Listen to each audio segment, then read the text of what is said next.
From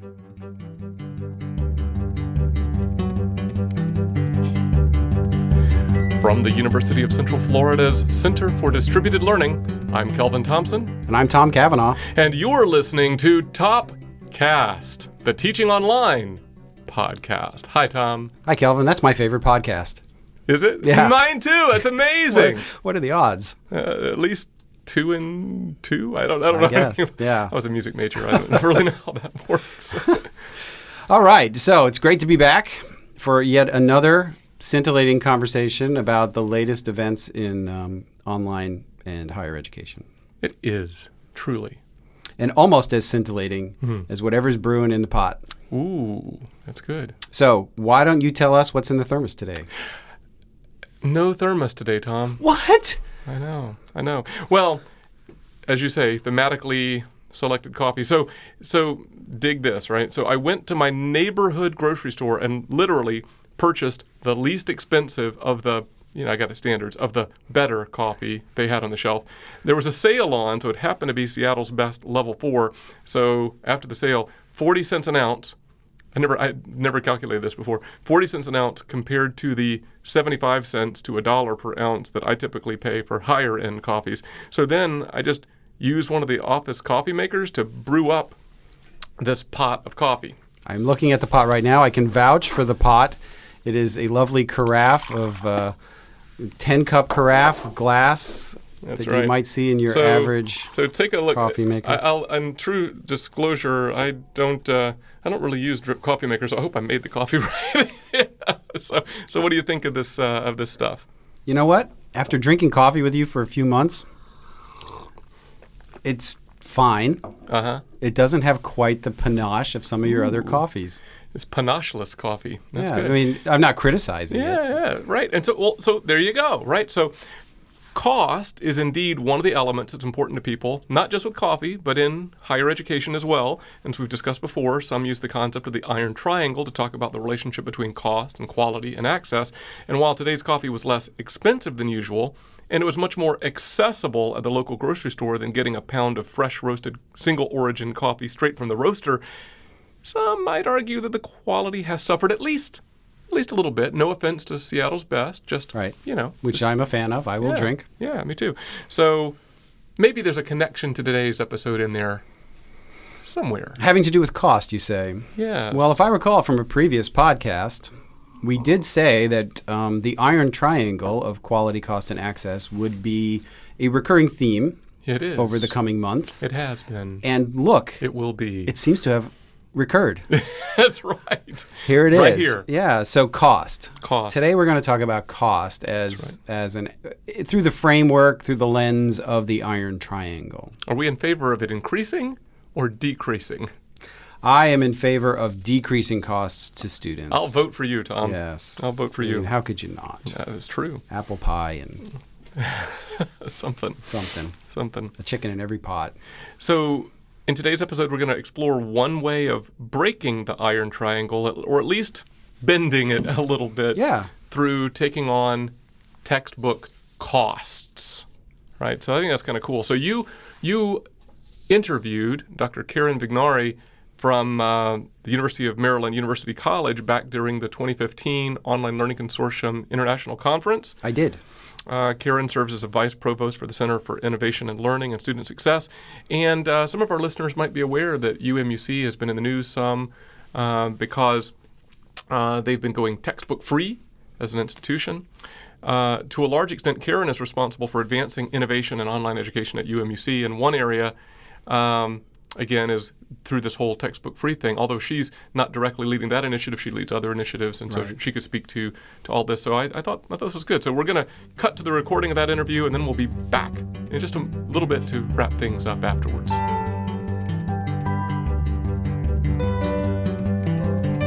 So Karen, I'd like to talk about one of the innovations that I know UMUC is really involved with, which has to do with open educational resources.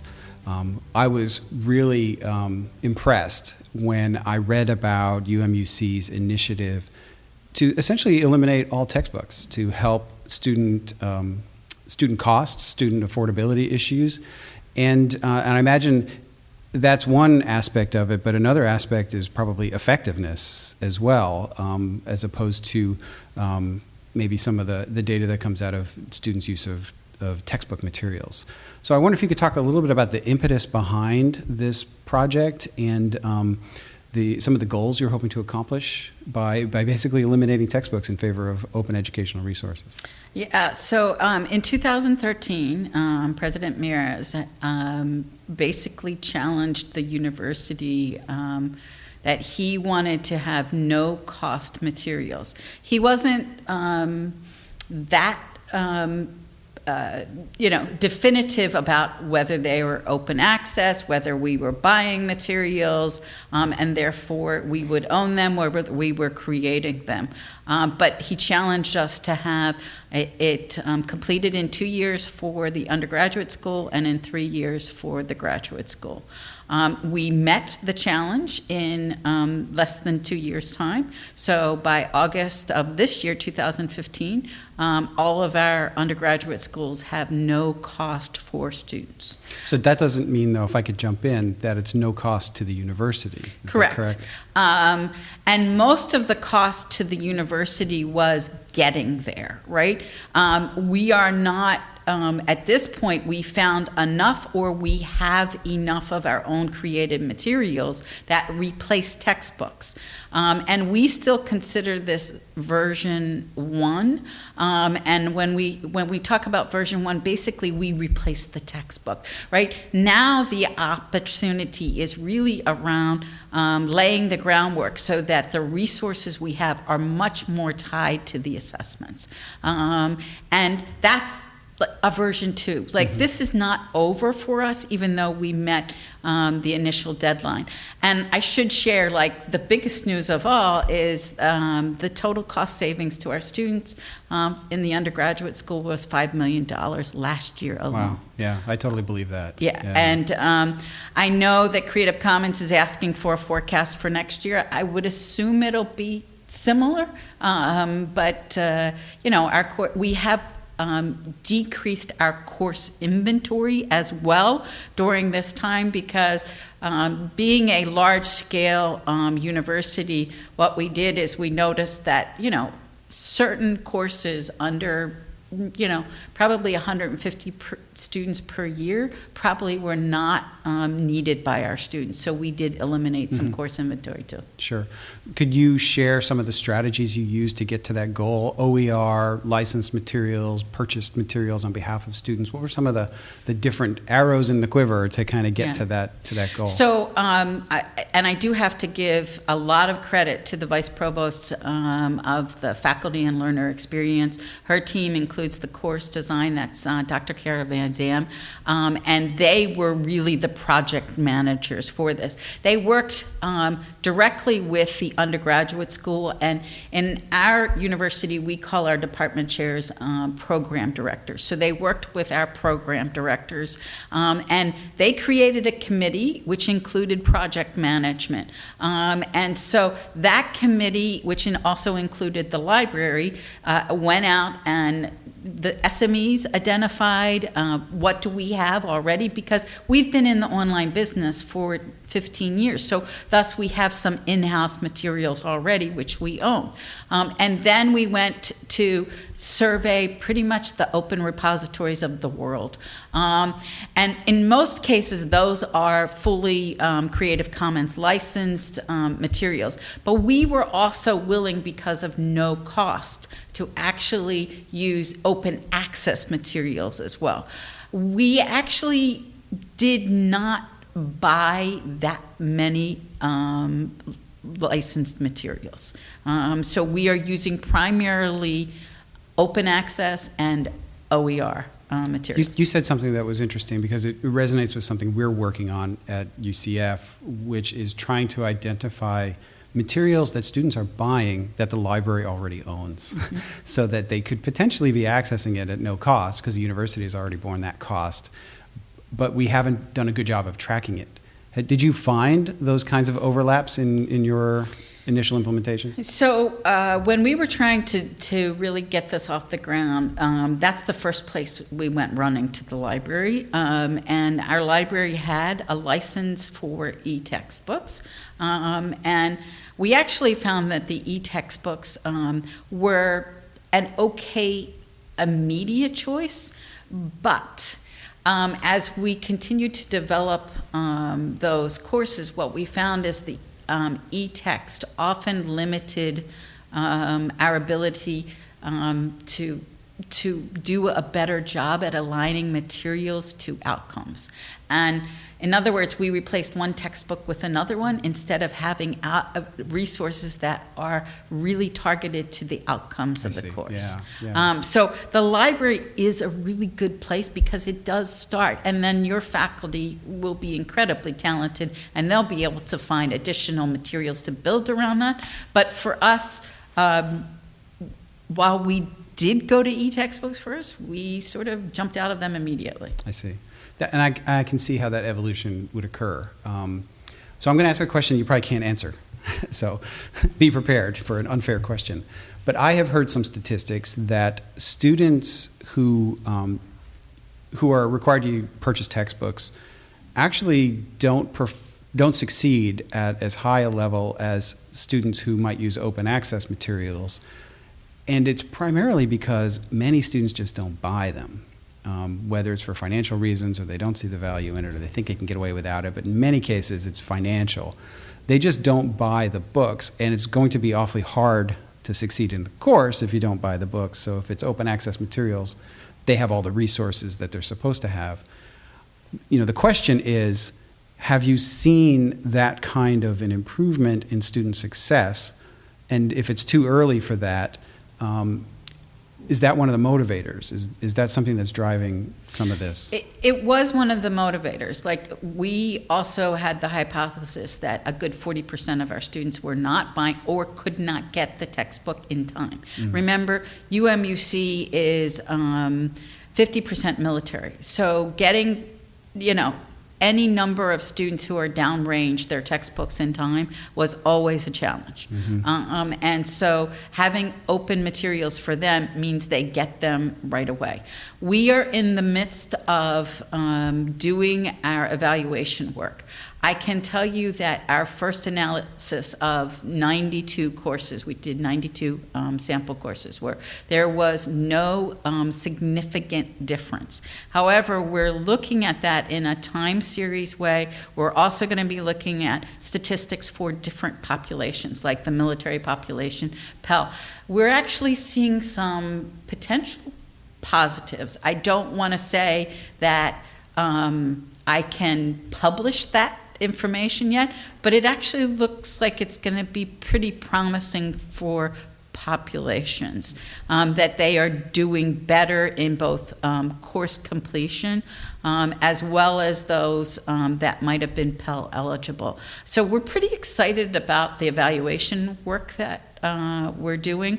And, UCF is a leader in statistical analysis of learning and analytics. And as we looked at our initial results of no statistically significant difference, that means we did no harm and we saved $5 million. Yeah, you saved right? a bunch of money for students, right? There's still a concern, and here's where one of the reasons that the analysis is taking us more time is like, those people that understand statistics also understand that if you have ends of 90,000 people, you lose some of your statistically significant actual data because of the large populations, right? Like, we can get statistical significance in smaller populations that you can't actually see in larger populations, right? So what we're trying to do is make sure we really cover the bases, and we're working with some outside experts before we release that. But I'd like to say we'll have our first, we've already released the no significant difference total, but we'll have our next segmented analysis available by the end of November. So you've alluded to some challenges already, but I wonder if you could kind of point to maybe one or two of the biggest obstacles you had to overcome to implement something like this. I'm thinking about our environment, and granted, we're two different kinds of schools, although we do similar things. And I don't think we could get away with just imposing on faculty no more textbooks, because that's something that the faculty have complete autonomy of choosing within some restrictions, obviously. So that would be a challenge we would face, but maybe that wasn't one of yours. I wonder if you could kind of share what were the biggest hurdles you had to overcome to implement a textbook-free OER initiative. We also had, and rightly so, our program directors were very concerned about quality and student success. And I think in that way, our faculty and the people that work at our institutions are the same. They're always concerned about student success. But the challenge for them was sort of seeing the path forward. That is, we had to get, as we all do, we work with those people who were most willing or where we had the most open resources. And as they began to see that faculty actually felt pretty positive about being freed from the book, that was a way of helping them overcome that barrier. I also believe the other barrier, which we haven't fully, we have no cost for textbooks, but that our students still have to pay for software and other things, right? And in many cases, software was coupled with books, right? Right. So that's a real challenge. More than 60% of our programs are business and information and cyber technology. They require software. So there was a huge challenge there, and we're trying to now go back to the drawing board to see if we can't even expand this so that there is absolutely no cost for students in any materials, whether that's software, whether that's use of and making sure that actual software is the useful one as we move forward. So phase one and version one for us. Well, maybe the last question I'll ask is perhaps some advice. If somebody's listening to this and they're thinking about doing something similar at their institution, what would be the top one or two or whatever, however much you can think of here on the spot, pieces of advice you would give to them? Start with this, or don't do that, or what would guide them on their way? So I'm really hopeful that our research, to be quite frank, will be pretty powerful to people. And I know people are anxious to see it, but we just want to make sure we do it right. And the reason I'm saying start with the research, quite frankly, there is no research that tells us textbooks help student success. It just doesn't exist. And we have to challenge ourselves to actually believe that. And if we can show in our research that our students have performed with or without the textbooks, I think that's going to be a big hurdle that we have to go. So while that's not what institutions should think about, I think the point that they should definitely think about is, particularly depending upon the institutions. The students you serve should be the most important part of adopting this kind of strategy, right? So I would hope that community colleges, public universities, those that are serving, lower socioeconomic populations are thinking about this first. We need to lower the barriers for them. And then I think as an internal strategy, even if everyone agrees on the surface level of that, an internal strategy is still to find the biggest champions. And we've done this in online learning forever, is work with those people who totally get. This frees them up. They don't have to design a syllabus that meets a book anymore. Instead, they design. And that changes in a year, that you have to totally redesign. Right. Exactly.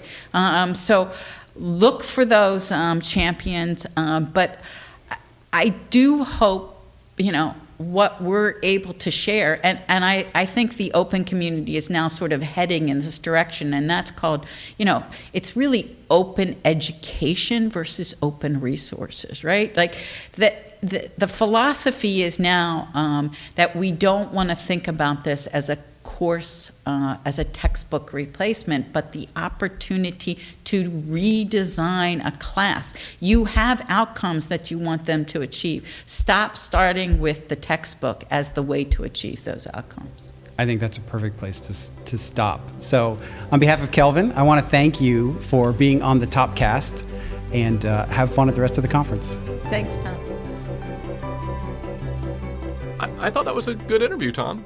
Yeah, I mean, I really enjoy talking to Karen. She's a friend and a colleague, and I think they're doing some really interesting things at UMUC around OER and digital materials to intentionally reduce student costs without impacting quality. Yeah, or without, maybe even improving quality. Right, without negatively impacting That's what quality. I mean. Yeah, exactly, sure. I think a lot of us are going to be probably watching to see how that textbook-free program goes, just to kind of, they're trailblazers in this area, and it'll, if that sets a precedent, things go well, I have a feeling folks will jump on that bandwagon, try to emulate. Yeah, I think that that there's a lot that many of us could learn from what UMUC is doing right now, and Karen and most of the folks that we know at UMUC are really great about sharing what they've done and what's worked and what's not worked. So I expect to see a lot more at future conferences and in the journals about what's worked and what's not worked, and what we can apply at our own institutions going forward. So do you have thoughts? Can I ask you this? Can put you on the spot, having talked to her. What do you think it will take for other colleges and universities to follow suit with textbook-free initiatives? Well, it's a good question because every school is different. UMUC is a little different than we are. Yeah, that's true. And we've got some constraints perhaps that they don't have, and maybe they have some that we don't have. So everybody has their own unique context. But here, for example, I think it would require senior leadership to step in and say, we are doing this, which is in fact, I believe, what happened at UMUC. The president stepped in and said, this is what we're going to do because it's important to us. So I think you need to have very intentional senior leadership willing to make it happen, and not just by fiat, but by investing in the resources and the support materials and ensuring that it's successful. It's not just saying we're going to do it without putting in place the infrastructure to ensure its success. Yeah, but it has to be intentional. Waiting for it to happen organically, I think, is probably a really long-term kind of a deal. Yeah, I think that's excellent, right? Because, not to put too fine a point on it, but like with the whole OER conversation, right? I suppose one could have a bit of a naive take on this and just think, well, if we just sort of encourage faculty to use OER, this will all spontaneously result in being textbook-free, but I'm sorry, I don't think that would ever happen, right? Right, and I think faculty in general care about their students' costs, and they know that students, sometimes have to really scrape, and sometimes the reason they're not buying the textbook is because they simply can't afford it, and that impacts their performance in the course, as Karen alluded to. So, faculty get it. It's just we're dealing with 1,000 years of certain kinds of models built into higher education practice. That's right. And an ecosystem of publishers that make it very easy to just simply sort of adopt commercial materials. Sure. So how do you break that tradition a little bit to think outside the box? It's hard. And it would need some facilitation, right? Even if you've got an extremely engaged and knowledgeable faculty member, knowledgeable about, say, the OER space and all that, some courses, there's not going to be OER content immediately off the shelf available, and then that can be exhausting to try to create or customize, and then you got to go search for that stuff, and then, those two courses, you were able to find stuff that one you couldn't, and so, is there still a textbook? So, as you said, policies, procedure. And there have been experiments, interesting things. In fact, one of our sister institutions at the University of Florida, they for a brief period experimented with actually paying faculty to write textbooks that would be openly available to students. And I think that's a noble endeavor. The problem with those kinds of initiatives is that the sustaining ecosystem of revisions and incentives and compensation for people's hard labor to write a textbook. It's hard to do everything out of the goodness of your heart when you have limited time. So I'm not sure that that is the answer either. Yeah. To just have institutions pay faculty to write open books. Yeah. But I think all this sort of really underscores kind of the coolness of what Karen and her colleagues are doing at UMUC. Absolutely. The fact that they're actually moving the needle on this, or actually making progress on this initiative is hats off to them. But so I guess maybe, see if this resonates with you. So with this whole theme today, cost isn't everything, but it's not nothing. It sure matters to students. That's right. There are many variables we can't control, but maybe with some creative thinking and some good leadership at the top, there are options. Absolutely. And so, I'm feeling inspired by what Karen and UMUC are doing, and hopefully you are in the listening audience as well. Absolutely.